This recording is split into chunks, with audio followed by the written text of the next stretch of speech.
cette table ronde autour des carnets de voyage, c'était un peu, notre objectif c'était de vous faire connaître un peu cette activité qui est peut-être pas pour tout le monde une profession, pas nécessairement, qui est pas forcément très connue du grand public. Alors, il y a des aficionados qui évidemment les connaissent et connaissent ces artistes qui sont là, mais je me suis aperçu qu'en fait beaucoup de gens ne savaient pas ce que c'était qu'un carnettiste, pas si connu que ça, et que donc ça valait la peine que vous les rencontriez, en dehors du fait que vous pouvez discuter avec eux sur leur stand, que vous puissiez, qu'on puisse en débattre ensemble, voilà. Donc il y a ici Aurélie Predrajas, est-ce qu'on prend Predrajas ou Predrajas? Non, non, version française. Version française, mais enfin on voit bien son nom qui est d'origine hispanique. Anne Bronner qui doit se prononcer comme ça s'écrit. Véronique Maslow aussi, donc il y a Fabien Pavelet qui ne posent pas de problème. Oui, voilà.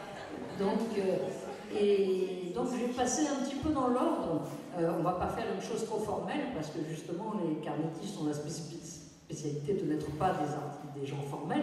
Donc essayer de discuter un peu autour de leur pratique. Donc je vais commencer par Aurélie. Donc que tu nous dises un peu toi comment tu as commencé. Voilà, tu peux prendre ce micro. Voilà, comment tu as commencé, comment on devient en fait carnettiste? Alors tout simplement, le carnet, ça a été un support d'entraînement au dessin au départ. C'est simple. Après, le carnet de voyage, ça a été simplement un prétexte à dessiner.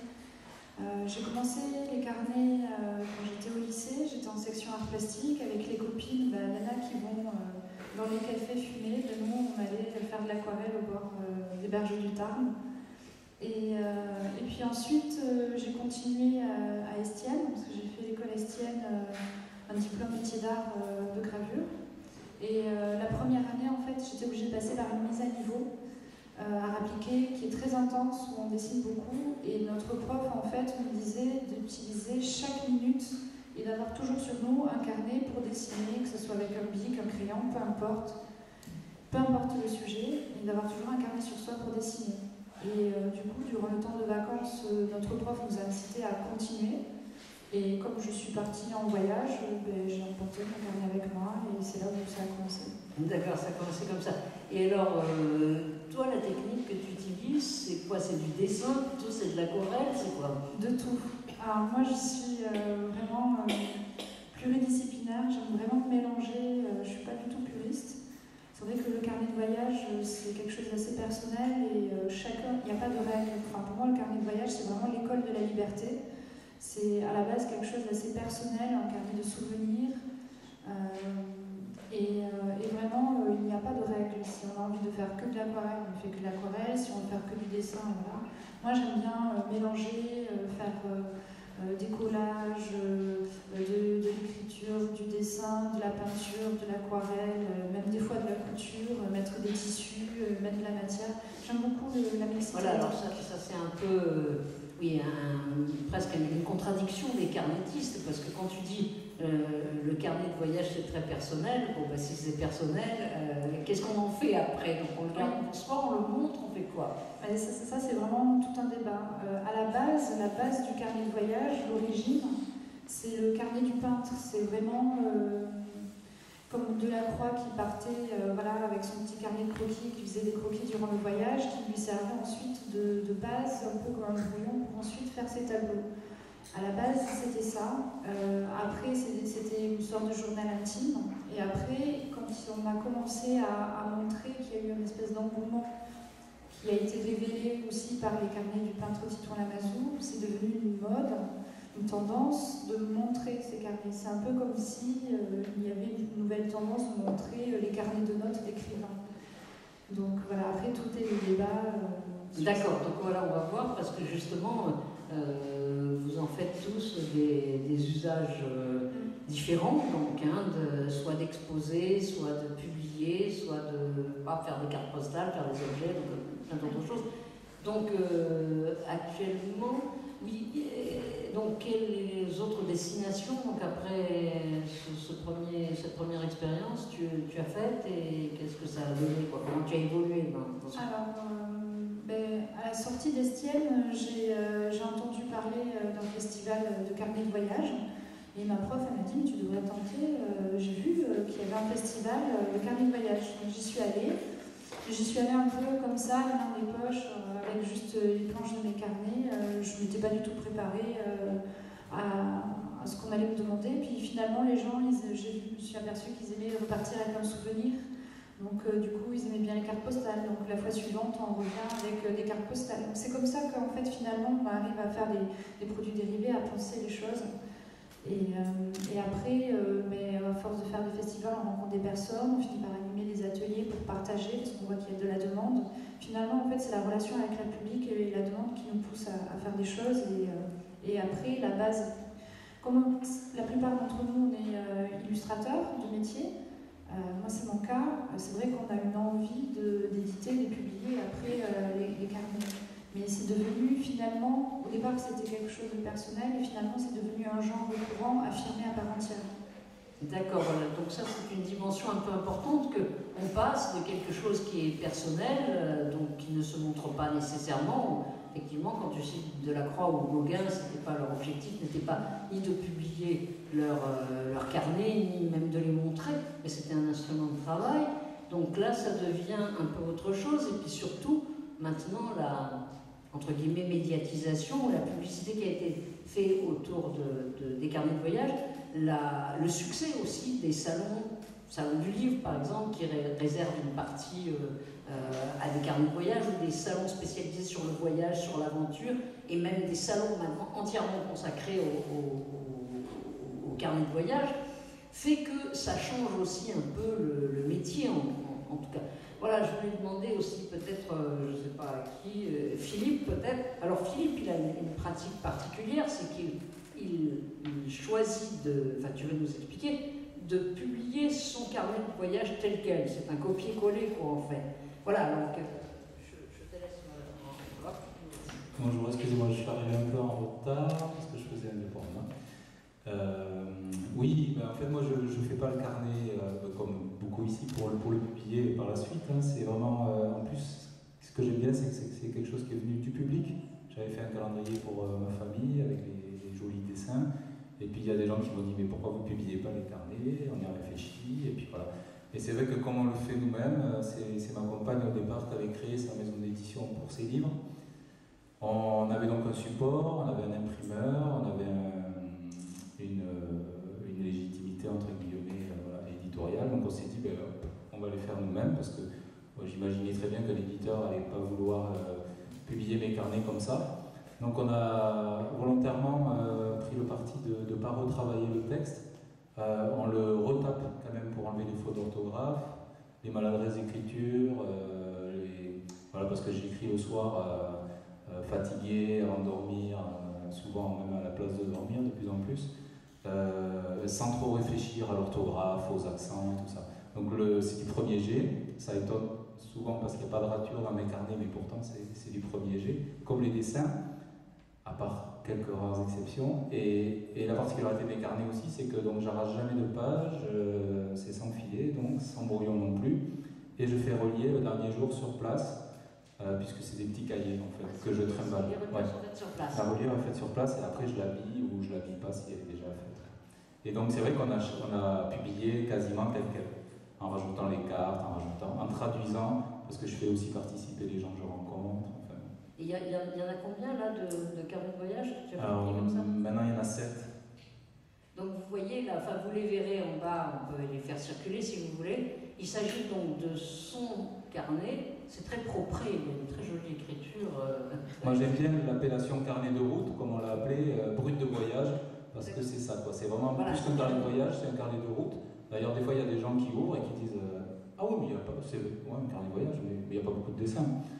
Bon, j'essaye de faire au moins un dessin tous les 2 pages, et souvent toutes les pages, mais c'est vrai qu'il y a beaucoup de textes. Je suis un de ceux qui écrit le plus, sans me considérer écrivain, donc c'est volontairement aussi une écriture très simple. D'accord, voilà, donc c'est vraiment du jour le jour quoi, que tu fais. Et donc de ça aussi, tu en tires d'autres objets, donc les carnets de voyage, tu as l'original que tu gardes, et puis ce facsimilé tel quel. Et et que tu montres donc au salon, on peut voir. J'aime bien amener les originaux. Alors il y a des gens qui veulent me les acheter, mais non, parce que déjà j'aurais du mal à fixer un prix. Et puis aussi parce que maintenant c'est ma légitimité qui prouve en quelque sorte ce que je dis, quoi, que le carnet est le plus près possible de ce que je fais. Alors tu as fait une autre chose là qui vient d'avoir lieu là, il y a quelques minutes, donc c'est que maintenant tu passes à une phase où tu en fais des diaporamas, tu en fais un travail un peu spectaculaire. Qu'est-ce que c'est ça? Bon, spectaculaire, il ne faut pas exagérer. Hein. C'est pas... Non, c'est juste... mais voilà, comme Fabien il utilise ce qu'il sait faire, la 3D et tout ça, moi je joue un petit peu de musique. Je ne suis pas plus musicien que je suis écrivain ou peintre ou photographe, mais un peu tout ça pour partager mes voyages. Donc c'est vrai que j'avais envie de... J'ai eu l'occasion d'exposer dans des festivals de voyage où là il y a beaucoup de réalisateurs qui viennent présenter leurs films, et moi j'ai pas de film, si en plus il fallait que je filme, alors ça serait difficile. Donc je me suis dit, voilà, je vais faire un diaporama, et je voulais retrouver dans ce côté brut de mes carnets ou sans filet, comme ça. Donc tu le commandes. Donc je suis sur scène, je commande, et la particularité c'est que je joue en même temps. Tu le commandes d'une manière improvisée, quoi, en fait. Oui, j'improvise ce que je joue, et j'improvise ce que je raconte. D'accord. Donc là, il y a eu une représentation, là, vous voyez un autre usage du carnet de voyage, donc chacun invente un peu sa façon de travailler. Peut-être je vais demander à Anne aussi de nous raconter un peu comment elle a fait ce qu'elle fait.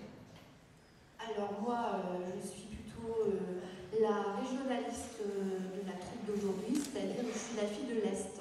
Donc venant de l'Est, région très très inconnue pour certains d'entre vous, j'ai remarqué ça cet après-midi, mon importance physique a eu son sens ici. Voilà, donc je défends, je ne vais pas prendre la bannière, etc. Mais donc mon rôle de carnettiste à la base, oui, vous m'entendez? Oui, oui. Donc voilà, mon rôle à moi, à la base, j'ai toujours dessiné depuis toute petite, ne me demandez pas d'où ça vient, c'était là, là-bas.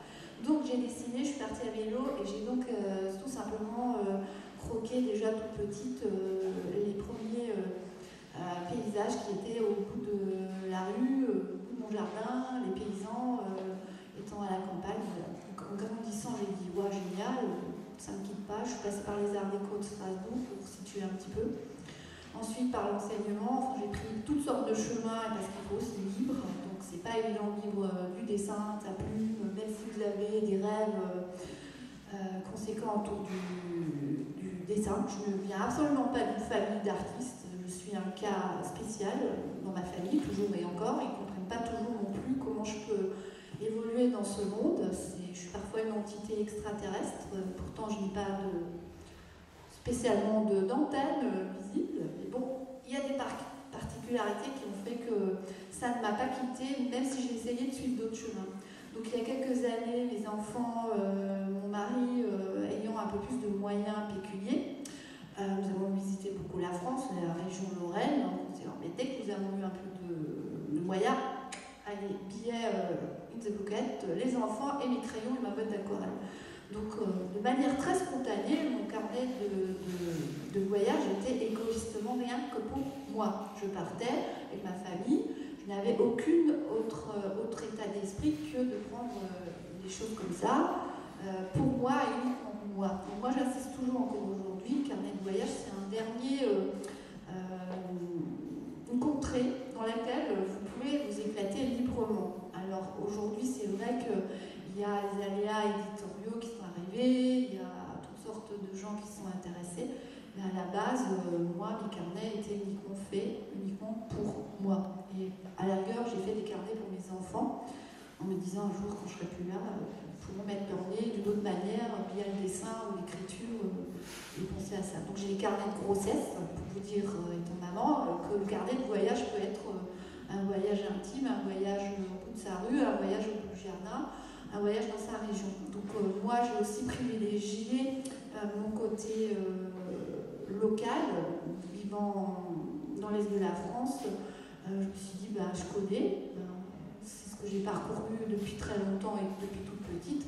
Donc je suis allée voir aussi des éditeurs locaux, pas forcément ailleurs ou sur Paris, il y a de quoi faire aussi dans les régions en dehors. Donc, ce qui explique mes ouvrages un peu Vosges, Lorraine, Alsace. Je fais des partenariats avec le parc régional de Lorraine, avec des cuisiniers alsaciens. Donc je déambule beaucoup dans ma région. Et après, via mes carnets, j'ai cette chance d'aller à la rencontre des autres, avec mon petit carnet édité ou pas sous le bras, et dire voilà, cette région a ces charmes-là, est-ce que vous connaissez? Donc mon rôle dans Via le carnet, c'est aussi de présenter tout simplement de là où je viens, et aussi de comprendre via le carnet de voyage toutes les subtilités d'une région ou d'un tout petit bout de pays à côté de chez soi. Là, ce que tu dis, c'est intéressant parce que on s'aperçoit qu'être carnétiste de voyage, c'est pas forcément aller au bout du monde. Pas nécessairement. Mais j'adore. Aller au bout du monde aussi. Là, je vais partir au Chili en février, 3 semaines toute seule pour un échange franco-chilien. Et là, je vais être vraiment toute seule et ma destinée, c'est d'être le carnétiste de bord. Alors, vous pensez que je me fais bien les mains et que ça me chatouille, parce que pour l'instant, j'ai jamais eu l'occasion vraiment de partir et j'ai d'autres aléas professionnels, familiaux. Il faut aussi savoir qu'on a tous des casquettes différentes. On est célibataire, en couple, en famille. Donc dans le monde du carnet de voyage, il y a toutes sortes d'individus. Et ce qui me plaisait, moi, dans la rencontre de salon carnet de voyageurs, c'était ce mélange de genres, d'âge. C'est vrai qu'on a tous la passion du dessin, mais il y a des écrivains, il y a des auteurs, il y a des passionnés, il y a des gens retraités qui ont pris leur plume. Ça faisait un brassage quand vous êtes dans les salons. C'était, moi, j'allais vers les autres en disant « Waouh, tu viens d'où ? Qu'est-ce que tu as fait ? Qu'est-ce que tu as vu comme carnet ? Qu'est-ce que tu as vu comme pays, comme gens ?» Donc le carnet, moi, j'adore aller chez les autres et tourner leur page. Voilà. Et aujourd'hui, le côté éditorial a pris le dessus. Titouan, l'Amazon, pour ne pas le citer, a ouvert la brèche. Il y a eu des salons, des choses. Donc maintenant, parfois, je suis un peu déçue. On me dit « Alors, c'est quoi que tu as édité la dernière fois? C'est quoi ton bouquin ?» C'est quoi le voyage que tu as fait? Tu as édité, tu n'as pas édité. Donc ça, c'est mon petit côté un peu... Je frétille un peu du nez. Je ne vais pas non plus dire...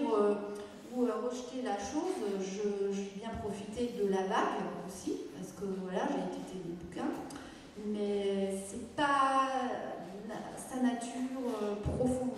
Donc, c'est pas ta motivation principale. Non, donc ma mission, c'est aussi de faire des ateliers de carnet de voyage, d'initiation au carnet de voyage. Je fais en Meuse, voilà, j'ai le carnet de voyage, initiation en Meuse. Les gens me regardent, là, voilà, quelle idée. Mais en même temps, voilà, il y a quelque chose à défendre, surtout ma défense, et surtout éduquer l'œil des gens. C'est-à-dire, regardez donc ce que vous avez à côté de chez vous. Donc mon carnet et la démarche que j'essaye d'insuffler aux gens, c'est pas d'en faire des Léonard de Vinci, des Titouan en l'Amazon bis, c'est déjà, regardez donc un petit peu à côté. Voilà. Ouais. Ça, c'est ma démarche. Mais oui, donc c'est très intéressant de voir que ça se recoupe quand même. De toute façon, tout le monde a un peu cette même démarche, à la fois de quelque chose de très personnel et puis du désir de partager, de regarder. Donc je vais demander un peu à Véronique aussi, avant qu'on reparle, on va reparler de toutes ces choses précédemment, mais que tu nous présentes un petit peu ton travail et où tu en es maintenant. Ah. Oui, enfin, bon. Alors, en résumé, tu as fait beaucoup de choses. En résumé, en fait, moi, je suis auteure jeunesse à la base depuis plus de 15 ans maintenant. Donc, j'ai publié un premier roman en 98 qui s'appelle Lettre à une disparue. Et puis ensuite, ça s'est enchaîné. Voilà. Et dans ce parcours-là, donc, je suis plutôt auteure, moi, à la base.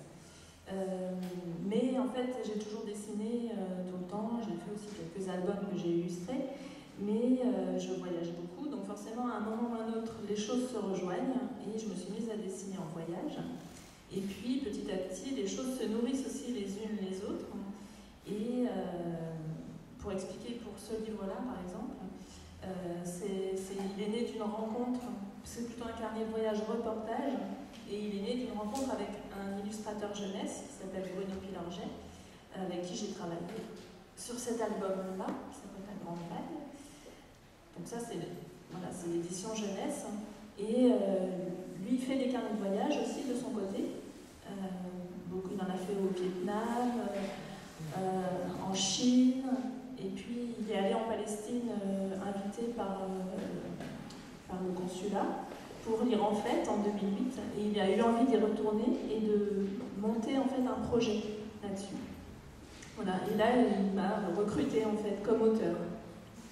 Donc vous avez fait ce travail ensemble là Oui, en fait on était 3, c'est-à-dire que Bruno avait dans l'idée d'avoir quelqu'un qui s'occupe du texte, donc en fait d'interviewer les gens, parce que l'idée c'est vraiment de faire des rencontres, de raconter ce qu'on vit, mais vraiment dans l'échange.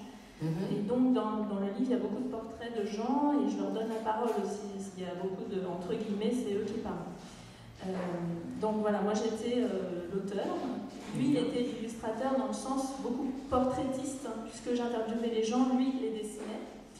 Tout ça dans le même instant, et il avait recruté aussi un photographe donc, qui s'appelle Marc Abel, et lui en fait il tournait autour des gens, il essayait de capter l'ambiance pour voilà, essayer de rendre vraiment le plus proche possible, enfin, le résultat final. Au début c'était une exposition qu'on devait rapporter pour la 10e édition du rendez-vous de carnet de voyage de Clermont-Ferrand, parce que c'est un partenariat culturel d'échange entre la Palestine et la France. Et donc on devait ramener cette exposition, ensuite c'est devenu un livre, c'était tout un chemin de faire tout ça, très long. Mais l'idée en fait c'est de donner voilà, notre regard à tous les 3, un instant T, pendant ce voyage, en essayant de rendre ce qu'on a vécu et surtout le vécu des gens qu'on a rencontrés. Oui, donc là c'est un peu particulier parce que c'est un carnet de voyage à 3 voix, d'une certaine façon, ou à 3 regards.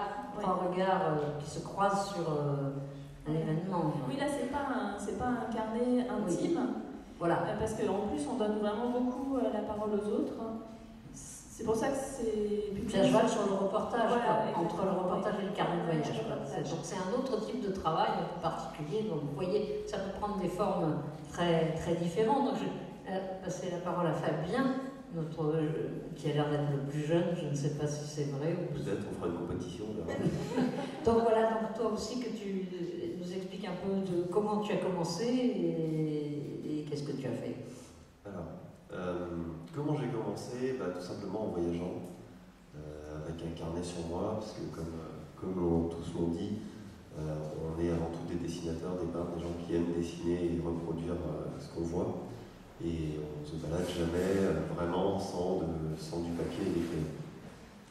Donc ça s'est passé comme ça, en Inde, au Maroc, dans les différents endroits où je suis allé.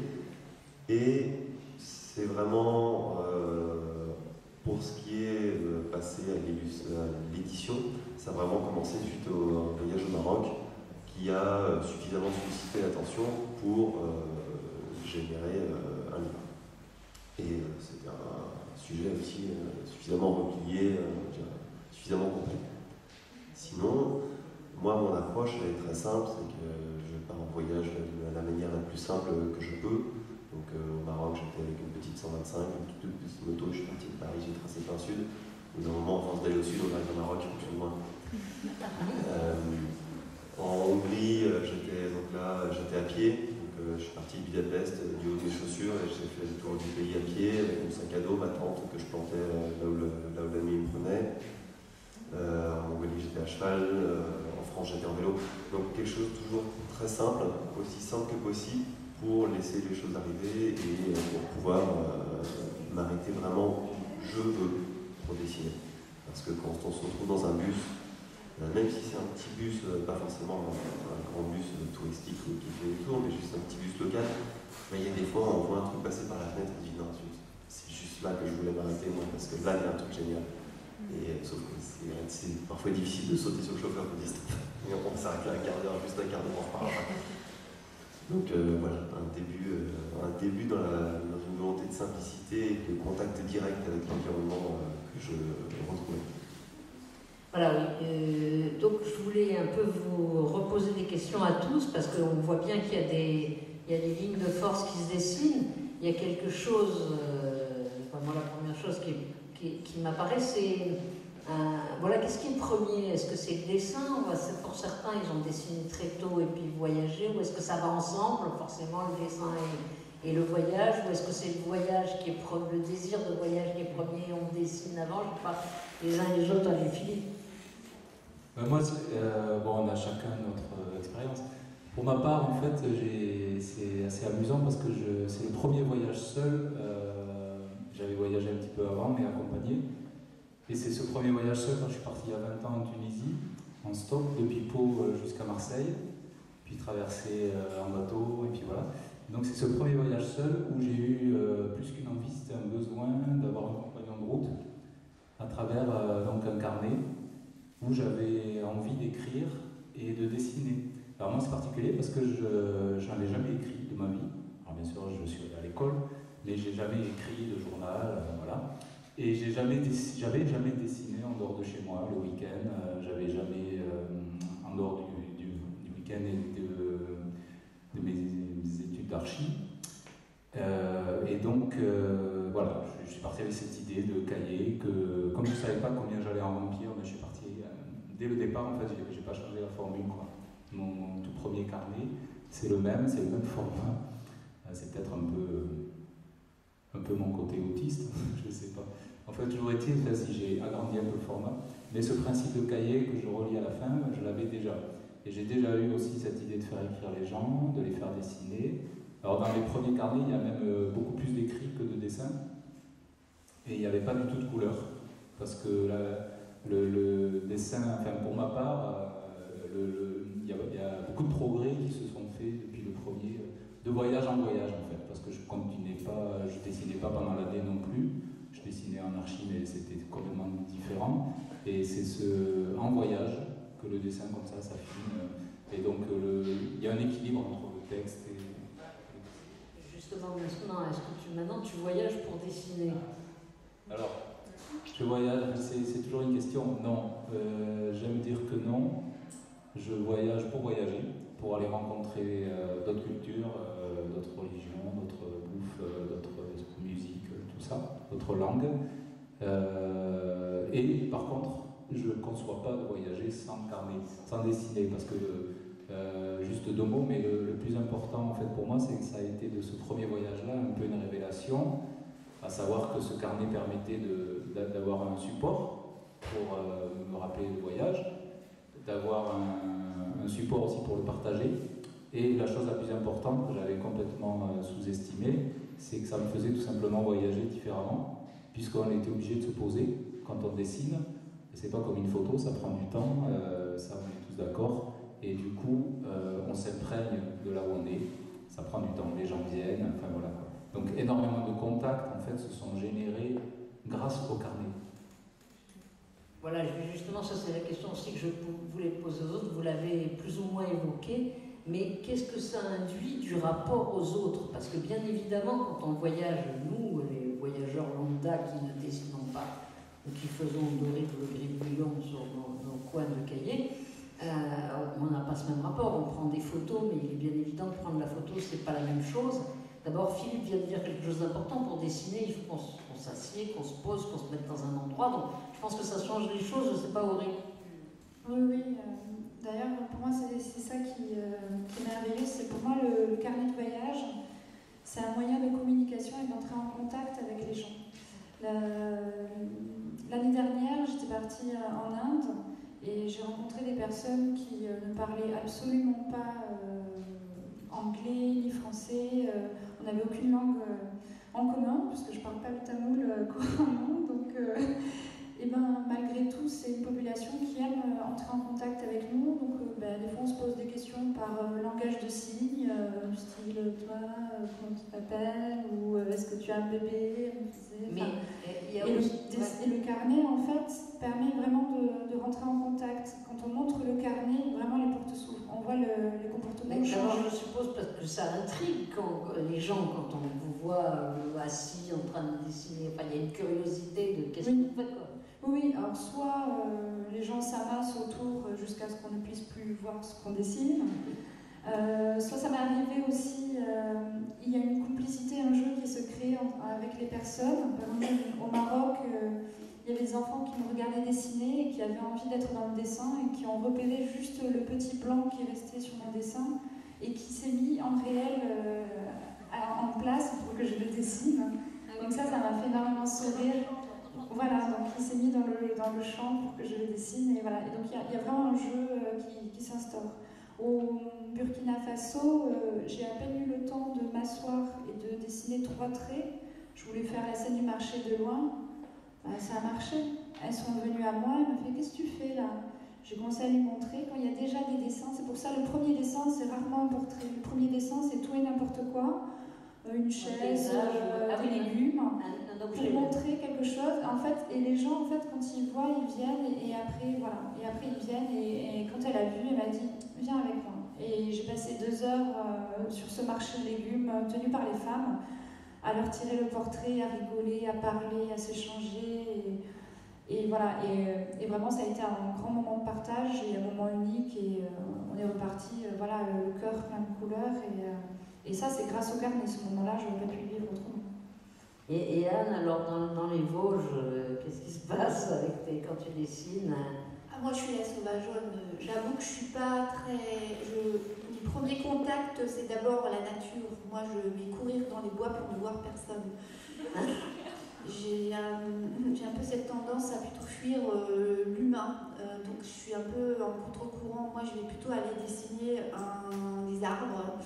Il y a des écureuils des fois, des animaux. Et donc, j'étais très anti-chasseur. Donc, enfant, je me calais dans un champ de maïs avec mon carnet en train de dessiner les faisans, les lapins, et je clapinais quand j'entendais les chasseurs. Mon carnet, comme ça faisait du bruit, clap, clap, clap, clap, et je courais, donc j'étais déjà un peu... pour que les animaux pour que les animaux sortent et que je me fasse engueuler par les chasseurs, parce que l'aide de la France est très appréciée par les chasseurs. Mais moi, j'appréciais pas trop les chasseurs dans les champs, donc voilà, j'avais déjà un côté écolo, anti-humain, chasseur.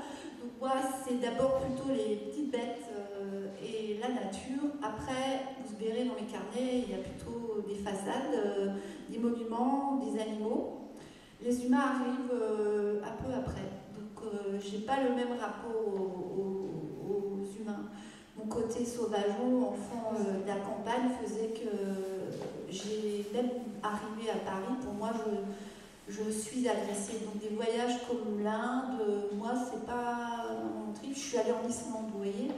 Je file dans des endroits où il y a du caillou, de la pierre, la nature. Et alors au Chili, qu'est-ce que tu vas faire? Au Chili, je vais être dans des régions, je vais justement être dans des régions un peu paumées aussi.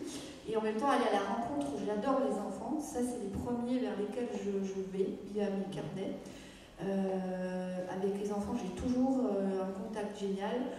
Juste une petite anecdote, j'adore Le Petit Prince et mon premier grand voyage était à 20 ans au Niger, dans le désert. J'ai vu arriver des enfants de je sais pas où et on a dessiné dans le sable. Je m'attendais juste à voir le petit renard, la rose, enfin bref, ce n'est pas venu.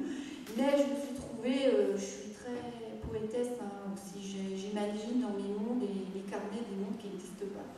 Donc j'avoue que l'humain vient que plus tard, quoi. Donc ça c'est ma démarche. Voilà. Ou sous la forme enfant, quoi. L'humain voilà. Sous la forme enfant. Voilà. Après la vie viendra plus tard. Seulement je commence à faire des portraits. Mais moi le contact avec l'autre c'est vraiment spécial. Aller vers l'autre, le portrait. Il faut que je connaisse vraiment bien l'autre pour que je sois moi-même affectivement au sens touché. J'arrive pas à croquer les gens comme vous maintenant devant moi. Tu le ferais pas là je me sentirais un peu opprimée. Il faudrait que je discute avec madame ou monsieur et que je prenne le temps de boire un café avec eux. Voilà. Et après tu les dessinerais? Après, ouais, souvent, mais moi dans la précipitation du voyage, je voyage souvent en famille, donc c'est pas la même chose que toute seule. Voilà, j'ai un délai, j'ai dans le sac de voyage, je n'ai pas uniquement un carnet, j'ai aussi le goûter, la trousse à pharmacie, la carte, un mari qui me suit de manière enthousiaste et qui n'est pas dessinateur, donc il faut aussi savoir qu'il y a des carnettistes qui sont affublés d'un époux ou d'un compagnon et de 2 enfants, ce qui n'a pas la même hiérarchie. Mon temps est aussi autrement compté, donc le temps a son importance. Comme on dit, comme Philippe dit, il faut pouvoir s'arrêter. Et parfois, vous ne pouvez pas, même si vous rêvez, comme disait mon compagnon de route, là, le bus qui passe, et bien pareil, moi parfois je ne suis même pas avec le bus, je suis juste avec une troupe qui s'appelle une famille, qui dit maman j'ai faim, maman c'est bon, non, ça va pas. ça va pas. Donc j'ai une autre manière, donc dans le carnet de voyage, ça s'organise par rapport à ça. Chaque tempérament va établir une forme de carnet de voyage. Donc, moi ça va être celle-ci, Aurélie ça va être... Donc c'est ça qui est génial.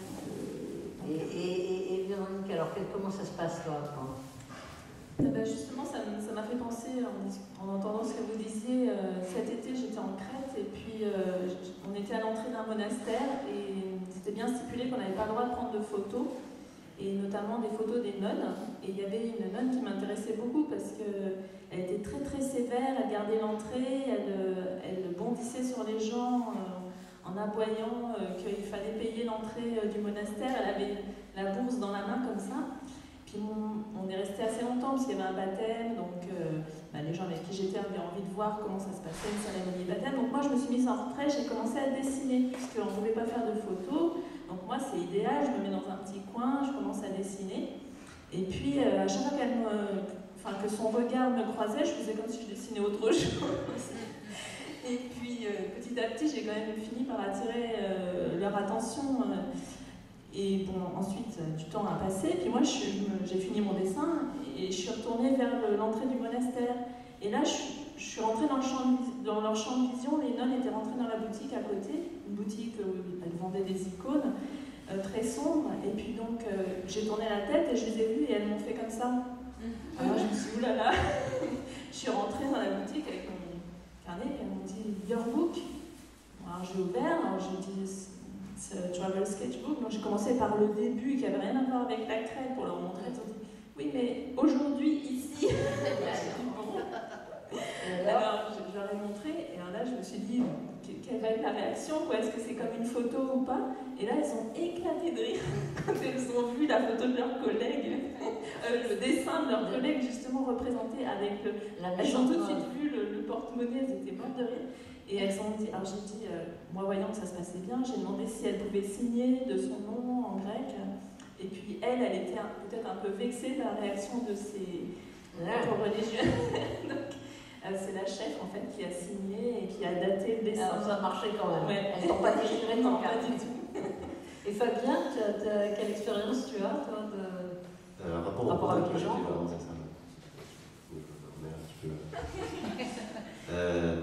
C'est des choses qui pour moi arrivent ou n'arrivent pas.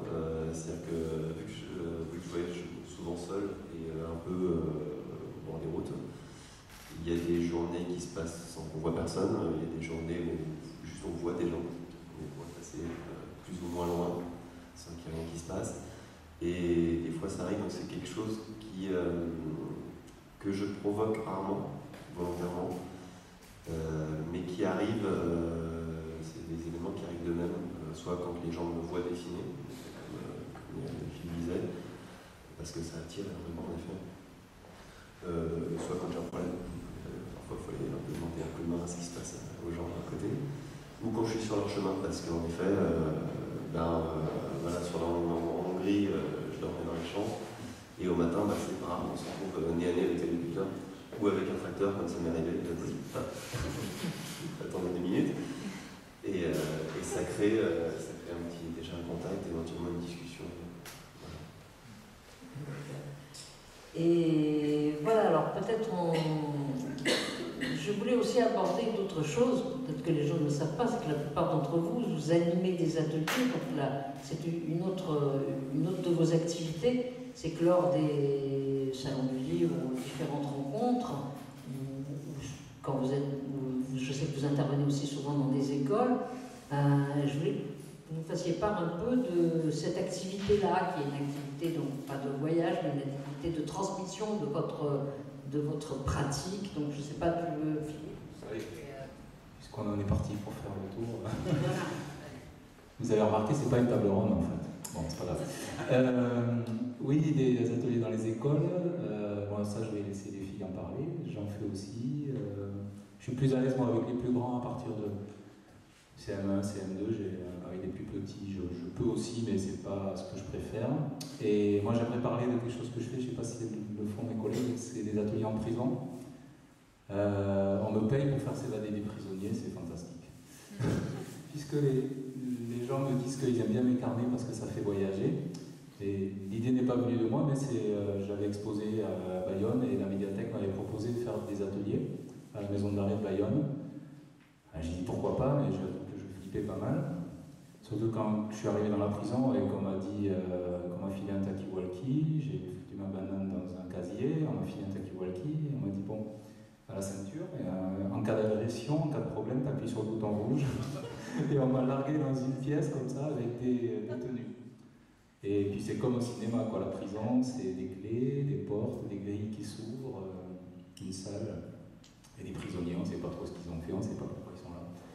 Mais c'est pas le problème, et justement c'est ça qui est génial, c'est que pour moi, en fait, passer ce cap, j'en ai fait, j'en ai refait, et je vais en faire encore l'an prochain. Et c'est génial parce que c'est tout simplement une évasion que je leur offre au bout de 2 heures, et comme ça fonctionne, ils m'ont redemandé de revenir. Donc c'est à travers un petit diaporama, je les fais voyager.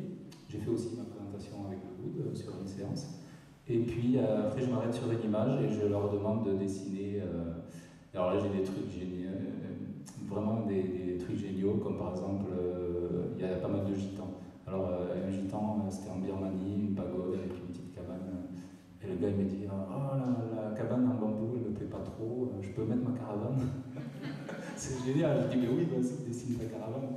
Voilà, donc des trucs comme ça, ou alors des gros balaises avec tatoués de partout qui ont dit moi j'ai jamais dessiné, puis je fous quoi là, ça m'intéresse pas, tout ça.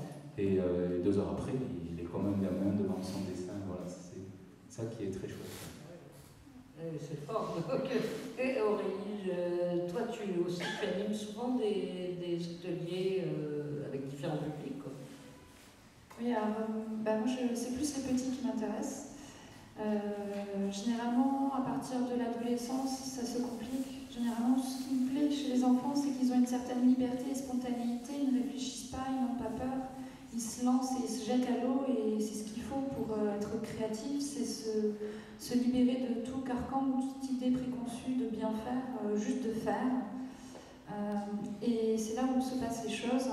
Et c'est vrai qu'à partir de l'adolescence et son adulte, on se pose des barrières, on se pose des questions, on a des peurs, des complexes, et tout ça, ça complique la créativité.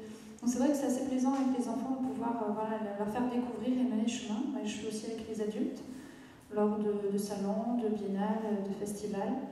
Et d'ailleurs aujourd'hui j'ai eu ma plus jeune recrue qui avait 3 ans et demi et qui a fait de l'aquarelle et qui a réussi mieux que des adolescents de 15 ans que j'ai eu vendredi. Donc oui, non, mais c'est incroyable. Mais je leur explique que, en fait, je leur donne des images. Moi, c'est vrai que j'ai un rapport assez proche avec les enfants, j'aime beaucoup les enfants. Donc je leur ai expliqué que, par exemple, pour le pinceau, c'est vrai qu'ils ont tendance à souvent appuyer. L'aquarelle, c'est tout le contraire. Le pinceau, il faut vraiment... Alors je leur dis, tu vois, tu connais le chat, et là, l'aquarelle, c'est pareil. Le pinceau, tu fais comme si tu caressais un chat. Et voilà, et du coup, l'image marche, et voilà, et ça fonctionne. Donc, c'est juste transmettre les choses, et c'est ça qui me plaît. J'ai aussi animé des cours réguliers, donc des MJC, avec des enfants et des adolescents.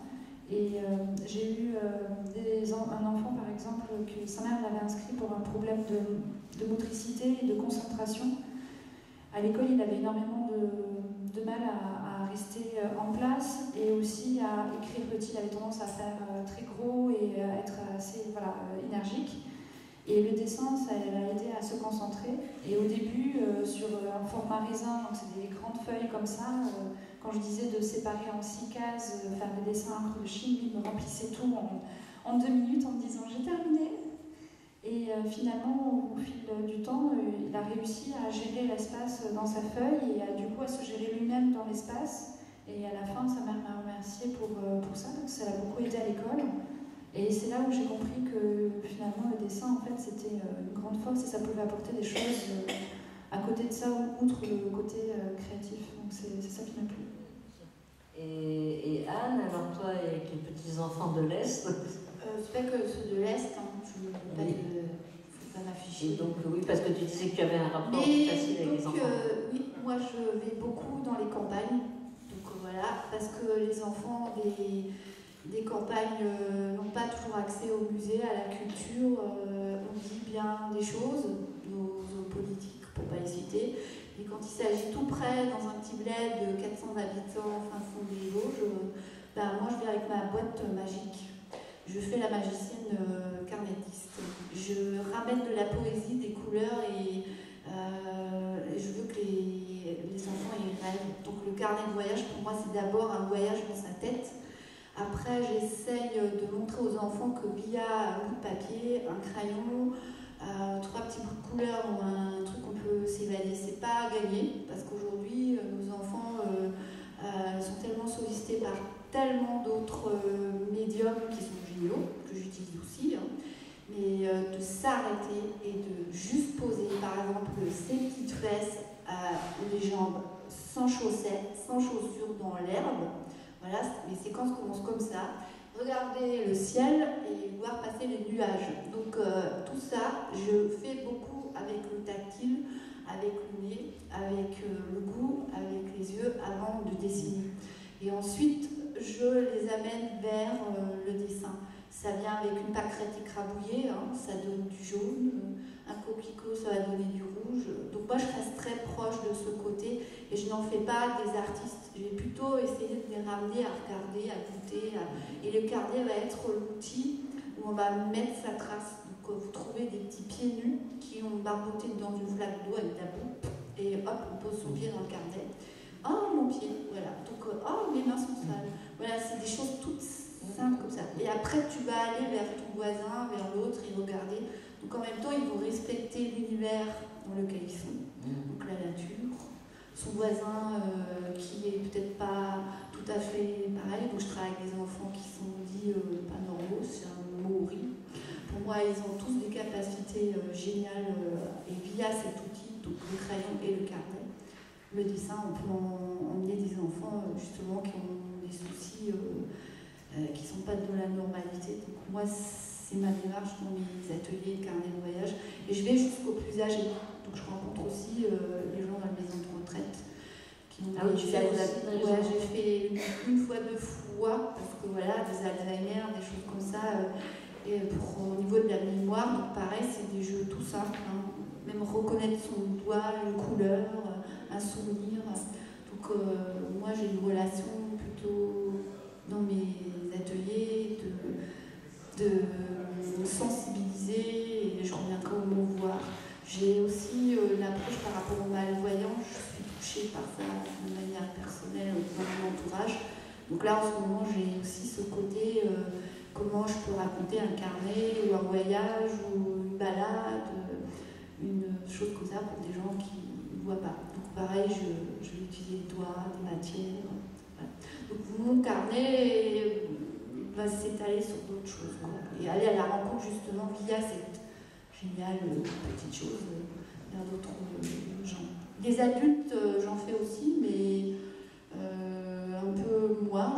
J'initie les adultes au carnet de voyage, mais c'est pas là où je vais plutôt aller vers un public différent, plus petit. Voilà. Oui, et Véronique, oui, toi, qu'est-ce que tu fais? Alors moi, comme je suis plutôt auteur jeunesse, je vais souvent dans les écoles. Et comme j'ai écrit des livres pour les enfants de 2 ans jusqu'à adultes, finalement, je suis invitée dans toutes les classes. Comme je fais aussi de l'illustration, en fait je m'adapte.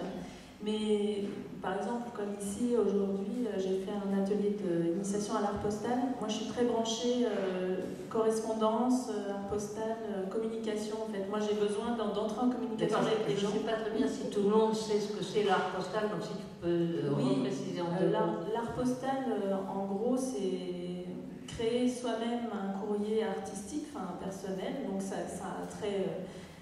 aussi, c'est une forme de carnet de voyage, mais one shot, on va dire, enfin, voilà, d'une seule fois, qui est destiné à quelqu'un d'autre. C'est-à-dire, c'est un art qui s'offre. C'est pas un art qu'on garde pour soi. C'est l'inverse. Donc, on l'offre à quelqu'un. Il est porteur d'un message. Et puis, il faut qu'il voyage, parce que si on fait une belle carte, c'est ce que j'ai expliqué aux enfants tout à l'heure. Vous faites une belle carte, vous avez envie de la garder. Mais ça ne sera pas de l'art postal. parce que l'art postal devient postal que si vous Ça s'envoie, postez, c'est donc pour il faut l'envoyer. C'est le tampon de la poste qui fait foi. C'est Et de l'art ça postal. s'envoie avec un timbre et une adresse. Voilà. Alors après, il y a plein de jeux autour de ça, il y a plein d'astuces. Par exemple, moi j'ai reçu des lettres quand j'étais étudiante. J'avais une tante qui savait que j'aimais beaucoup voyager, donc je ne pouvais pas tout le temps voyager, donc elle m'envoyait des lettres en poste restante à l'autre bout du monde. Comme je n'y étais pas forcément, la lettre au bout de 2 mois, elle revient à l'expéditeur, mais au lieu de mettre son adresse à elle de vrai expéditeur, elle mettait la mienne. Donc en fait, la lettre, elle faisait tout un circuit et elle m'arrivait avec un poème, une petite pensée, voilà. Et en fait, j'ai utilisé ça ensuite dans un livre qui s'appelle La lettre mystérieuse. C'est un petit garçon qui est malade et en fait, quelqu'un va lui faire cette astuce et lui, il va faire une enquête pour essayer de comprendre qui a fait ça, enfin qui lui a envoyé, parce que lui rêve d'aller en Chine. Donc voilà l'histoire. Mais c'est pour montrer qu'on peut aussi voyager en communiquant par l'imagination, en se projetant en fait aussi, et pas seulement... Vers l'ailleurs, oui, en se projetant vers l'ailleurs. Et surtout cette dimension, c'est intéressant dans ce postal, ce que tu dis, c'est que c'est pour l'autre. Voilà, oui, contrairement au carnet qui est plutôt perso, là c'est une démarche. Et alors les enfants, ils veulent le garder quelque part. Oui, mais alors c'est marrant parce que quand ils sont dans la première démarche de faire un dessin pour eux-mêmes, souvent ils ont du mal à trouver un thème. Alors moi je leur dis, oui, mais par exemple, si vous pensez que votre carte, vous allez l'envoyer à quelqu'un, pensez à quelqu'un à qui vous pourriez envoyer la carte. Si vous pensez à cette personne, vous la reliez à des idées, à ses goûts, etc. Et là, vous allez trouver un thème. Et ça n'a pas loupé, cet après-midi, il y a une petite fille qui m'a dit « Ah, je sais, je vais l'envoyer à ma mamie. Ah, elle danse. Ah ben voilà, je vais faire une danseuse, etc. » Et ça y est, c'est parti. Ah oui, ça marchait comme ça. Et alors moi, j'utilise le collage.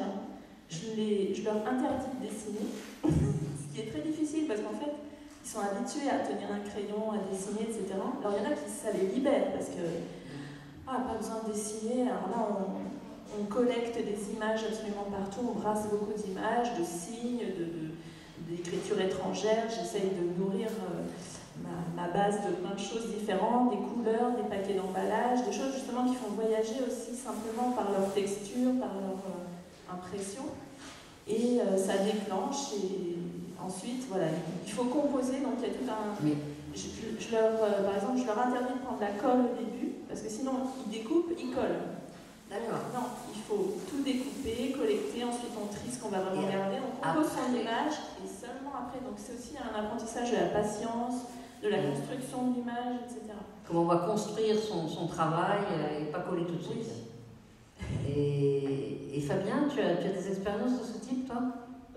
Alors, moi, donner des ateliers ou des cours, c'est quelque chose que je fais très très peu.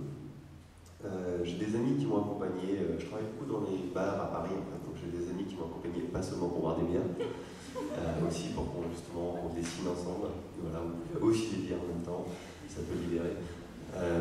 Et donc du coup, il se trouve que voilà, je les aide, on cherche des choses ensemble, on cherche un trait, on cherche une tâche. Là, vendredi, j'ai fait une animation pour les scolaires au début du festival, parce que moi j'ai un parcours qui est un petit peu différent, c'est que je suis artiste audiovisuel. Donc à l'origine, moi je fais des images pour le cinéma, pour la télé. Et donc je leur ai expliqué comment on pouvait passer justement d'une aquarelle faite en voyage à un film. Parce que un des travaux que je présente ici sur le salon est un film d'animation. Ça les a surpris, intéressés et voilà, interloqués par rapport à tiens, on peut aussi faire ça avec une aquarelle. C'est assez génial parce que du coup on arrive à un objet audiovisuel où ça bouge, où il y a du son, où on raconte une histoire différemment. Et c'est assez chouette. Merci. Et alors il y a une autre activité auquel certains d'entre vous s'adonnent, dont en particulier Philippe, je crois, c'est d'organiser des voyages avec l'objectif de pratiquer le carnet de voyage, donc voilà, qui est une espèce d'atelier, mais d'atelier in situ, dirons-nous, c'est un peu différent, et en général c'est pour des adultes. Donc je vais demander un peu à Philippe ce qu'il en fait de ça, comment ça se passe. Oui, rapidement, ben là aussi c'est comme les carnets, c'est venu du public. Clermont-Ferrand, on en a parlé, le rendez-vous du carnet voyage, il y a des gens qui m'ont dit ouais, je suis parti avec un tel, pourquoi vous ne faites pas, vous aussi? Donc voilà, une personne, deux personnes, trois personnes, ça a suffi à me creuser un peu la tête, et puis j'ai réfléchi à quelle solution je pouvais donner à ça, et donc j'ai trouvé, pour l'instant c'est pas encore définitif, mais j'ai trouvé une possibilité d'amener des gens, donc je l'ai fait, je l'ai refait cette année, je vais le refaire, au Maroc, parce que c'est l'Orient le plus accessible, et c'est vrai moi ce qui me plaît, contrairement à mes camarades, Anne, Véro, qui axent beaucoup sur la pratique artistique et tout ça. Moi, c'est plutôt le côté voyage, quoi, parce que je suis avant tout un voyageur et qui aime partager mes voyages.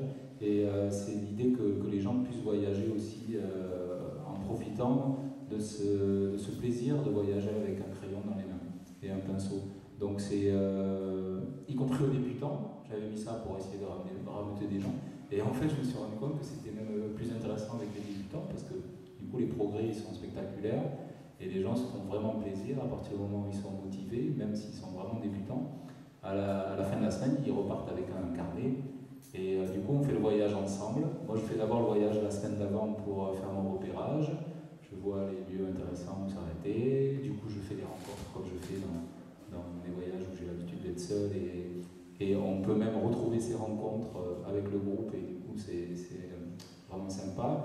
Et il y a une dynamique qui se crée, une émulation en fait. Chacun en apprend, pas que de moi, mais aussi de tout le monde. Des fois, il y a des gens qui se débrouillent vraiment mieux que moi, même au niveau de la couleur, par exemple. Donc, si les gens viennent avec moi, c'est pas forcément pour l'aquarelle, c'est plus pour le dessin, pour la perspective. Et donc, c'est vraiment le voyage avant tout, mais le voyage avec au fil du carnet qui se fait. Donc, c'est à Marrakech, par exemple, comme font beaucoup, ça m'intéressait pas trop de faire 6-7 heures intensives à Marrakech. Moi, c'est plus, on va dans la montagne et on va d'un village à l'autre, on dort chez l'habitant, avec la mule, avec le guide, et voilà, on se balade comme ça, et on s'arrête pour dessiner, et le voyage se fait comme ça.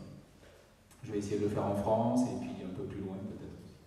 Alors, plusieurs carnétistes font ça, c'est aussi devenu une activité autre. Je ne sais pas si certains d'entre vous l'ont fait, pas encore.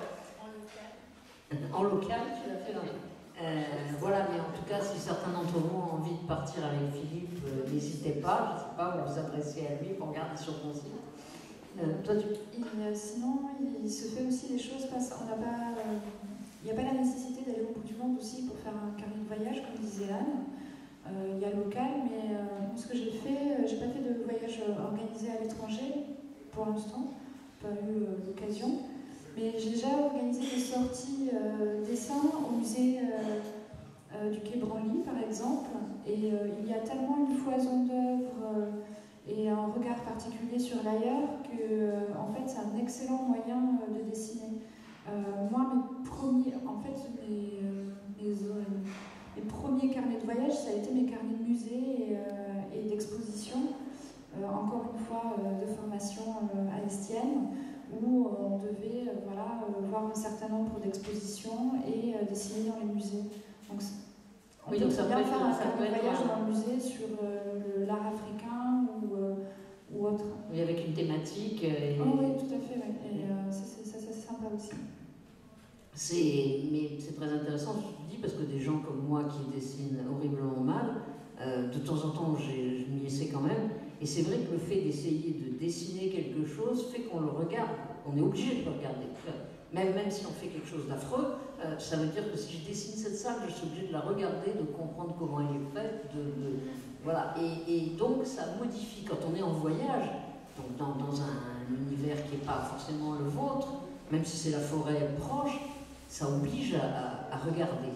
Et je pense que pour les gens qui font ces ateliers, qui ne vont pas devenir des professionnels du carnet de voyage, c'est pas la question, mais c'est un apprentissage du regard très important. Même, je dis toujours que ça serait intéressant si on pouvait le faire, si les universités n'étaient pas aussi rigides, de proposer ça à des étudiants, parce que vraiment cette notion de regarder, d'apprendre à regarder, même si c'est la cour ici, c'est vrai que si on se pose, qu'on essaie de la dessiner, on va la comprendre et l'interpréter autrement. Oui, souvent les gens ne comprennent pas. Moi, quand j'avais été au Sri Lanka, on avait un guide personnel et forcément, comme disait mon camarade, on ne peut pas dire au bus de s'arrêter, mais nous, en fait, notre chauffeur, on avait un chauffeur perso, parce que dans les voyages de groupe, c'est vraiment pas compatible.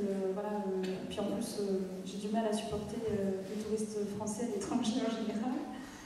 Et en fait, sans arrêt, j'étais là, stop, stop, stop, stop, stop, stop, stop, stop. Et puis on s'arrêtait, puis je faisais 2-3 croquis, puis on continuait, puis lui il transpirait, il disait mais non, mais ça c'est nul, il y en a les patrimoines de l'UNESCO, mais moi justement le vieux temple enfoui dans la végétation, pour moi c'était merveilleux, et voilà, et on n'a pas le même regard du tout.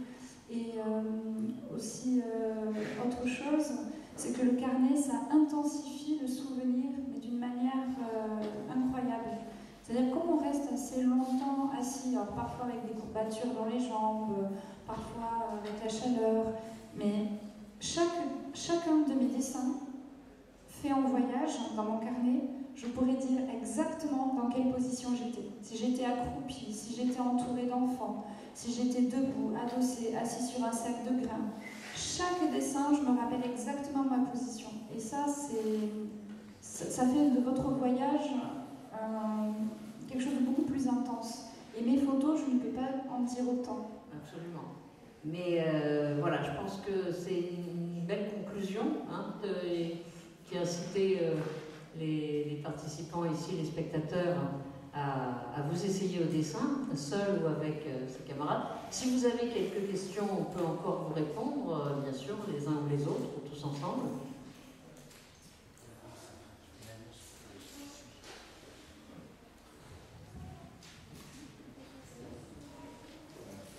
Voilà.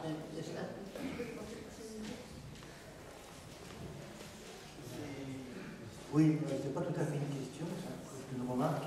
Vous avez fait apparaître l'activité carnet de voyage comme une activité quasiment nouvelle, même en citant un petit toit à la Mazou qui aurait ouvert les portes. Or, il me semble que le carnet de voyage, ça existe dans la nuit des temps. Hein?